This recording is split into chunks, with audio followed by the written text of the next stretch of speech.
Here's how to post rent on Yardi Voyager. First thing that you can do is go to yarditenantportal.com because this is where the tenants are actually looking for rents. Afterwards, go to resident options, or you can go to the website first that says the pages menu on Yardi Asia. Afterwards, you're gonna go ahead and edit the resident first name, middle name, last name, as well as the address. First is you can go ahead and click on the resident ID and property and the unit that you wanted to post as for it.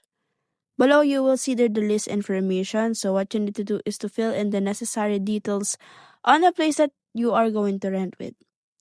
Afterwards, below is the notice, so you can go ahead and make rules for termination type and move out date, as well as person should put on the reason to move out.